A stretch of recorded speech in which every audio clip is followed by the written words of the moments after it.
Boa tarde. Portanto, eu chamo-me Vera Lomba, tenho 28 anos, sou de Odivelas, daqui de perto. Estou a terminar um mestrado em Psicologia Social e das Organizações e atualmente a estagiar como recrutadora internacional. Obrigada, Regi. E eu disse recentemente a uns amigos meus que sonhava ser contadora de histórias. Por isso hoje vou-vos contar uma dessas minhas histórias. Este capítulo tem um nome que se escreve de maneiras diferentes, dependendo da linguagem que estamos a usar. Na linguagem do amor, chama-se família. Na linguagem do tempo, chama-se crescer. E na linguagem das lições, chama-se responsabilidade. Todas as boas histórias precisam de personagens, por isso a minha está cheia de pessoas, amigos e família. Quer sejam de sangue, quer sejam as da fé, aquelas que foram escolhendo por mim e aquelas que eu quis manter perto de mim. Tenho a família lá de casa, à alargada, e tantos grupos de amigos de tantos lugares. Sou uma pessoa alegre e positiva, que acha sempre, que o copo está meio cheio, que é suficiente para matar a sede a qualquer um e que facilmente se enche do que é que seja necessário que esteja a faltar. Todas as boas histórias precisam de um enredo. Por isso, há pouco tempo, reparei que uma das lições mais importantes que aprendi enquanto estou a crescer, é a noção de responsabilidade. E começou desde o ventre. Quando a minha mãe engravidou, estava à espera de ser promovida no trabalho e tornar-se efetiva. Mas, devido à gravidez, foi dispensada no fim do contrato. E, por isso, decidiu assumir a responsabilidade da minha educação. E ficou em casa, durante muitos anos, o que me proporcionou uma infância muito feliz e cheia de boas memórias. Ela fundou a Associação de Moradores, a Associação de Pais na escola primária. Fazia-nos os fatos de carnaval para a turma inteira, para podermos desfilar no desfile da cidade. Ela levava-me ao coro, ao karaté, à dança, aos ateliês de trabalhos manuais e à catequese. O meu pai, pouco após eu ter ficado demasiado grande para tomar banho no lavatório, aceitou um trabalho com turnos rotativos, turnos de 12 horas e serviços extras nas folgas. E apesar de, por vezes, eu não poder fazer barulho durante o dia porque o pai estava a dormir, ele estava na fila da frente, com a câmara na mão, para registar cada pequeno momento. Quando eu tinha 1 ano e 3 meses, nasceu a minha primeira irmã. Deixei de ser filha única e passei a ter uma companheira de brincadeiras e disparates. Tão próximas que nos vestiam de maneira igual, e eu tenho várias fotos muito embaraçosas que o provam. Chamavam-nos de gêmeas e nós não achávamos muita piada, pois com o tempo fomos descobrindo que temos tanto de semelhante quanto de diferente. A mãe conta que um dia estávamos no quarto numa enorme discussão e ela teve de ir lá resolver a situação e pôs-nos de castigo. Conforme ia no corredor, tinha acabado de sair do quarto e ouviu-nos chorar e dizer baixinho: "Não chores, mana, a mãe é má." E quando voltou para trás, viu-nos abraçadas a consolar a outra. E apesar de nós não estarmos corretas, ela não disse nada e preferiu que fosse assim, que fôssemos responsáveis uma pela outra. Mas como a mãe não conseguia estar desocupada, uma vizinha que tinha sido mãe há pouco tempo e que tinha de voltar ao trabalho, pediu-lhe que fosse ama da sua pequena bebé.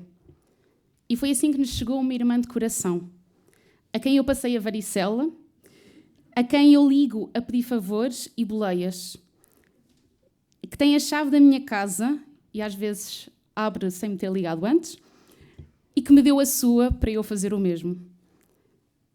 E lembro-me de ter 5 ou 6 anos, e estava no fim do pré-escolar ou no início da primária, e estava junto delas, enquanto a minha mãe lhe trocava a fralda, e alguém crescido, assim uma pessoa adulta, que também estava ali, disse-me: "Já viste, Vera?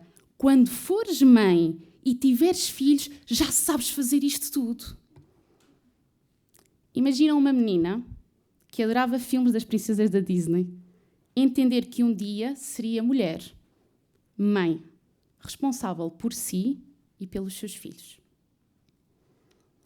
Uns tempos depois, como já estávamos as 3 crescidas, a mãe voltou a trabalhar, mas uma tarde o pai disse que ela não vinha jantar porque tinha ido ao médico. Eu achei que a mãe tinha cancro e que ia morrer. E, portanto, como era a mais velha, achei que tinha de explicar isso à minha irmã. Afinal, a mãe estava grávida. Momento que foi alegre para todos, menos para mim, porque eu não consegui logo ressuscitá-la num coração que se tinha preparado para o luto. E eu tinha 12 anos e tínhamos acabado de mudar de casa para uma casa nova e maior e tive então direito à minha primeira dormida sem adultos. Fiquei em casa com a minha primeira irmã e os pais foram para o hospital enquanto esperávamos este nascimento.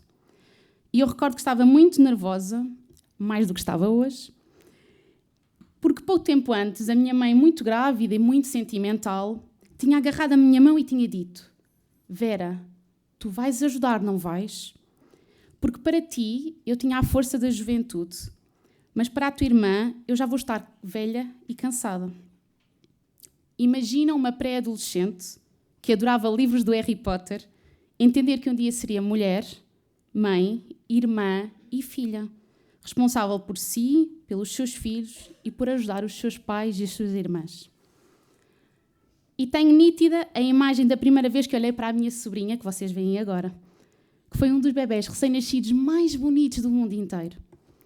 Na altura eu tinha 20 anos e descobri o quanto somos responsáveis pelos nossos atos e gestos, como tudo tem consequências. Mas esse é outro capítulo e para outra altura. Agora, imagina uma universitária que adorava a ideia de viajar, entender que ser membro de uma família numerosa tem tanto de bom quanto pode ter de mau. Mas esta já não é assim tão difícil de imaginar. Apresentadas estas personagens, todas as boas histórias precisam de uma reviravolta. E eu faço parte da primeira geração da minha família a entrar na faculdade, quer seja da parte da mãe, quer seja da parte do pai. E sempre fui muito curiosa e senti o bichinho de querer aprender e saber mais e de viajar. E sonhei em fazer Erasmus. Mas a faculdade acarreta custos, mesmo quando somos bolseiros. Por isso comecei a trabalhar em part-time, ao princípio para ter dinheiro para mim e mais tarde para pagar as propinas do meu mestrado. Por isso, quando os meus colegas foram de Erasmus, eu desisti desse sonho sem sequer pedir aos meus pais, porque sabia que seria um sacrifício para eles e senti que não lhes podia fazer isso, sem lhes perguntar. Pouco tempo depois da minha sobrinha nascer, fui responsável por um acidente de carro. Adormeci ao volante, chocámos contra uma casa e a minha primeira irmã ficou gravemente ferida.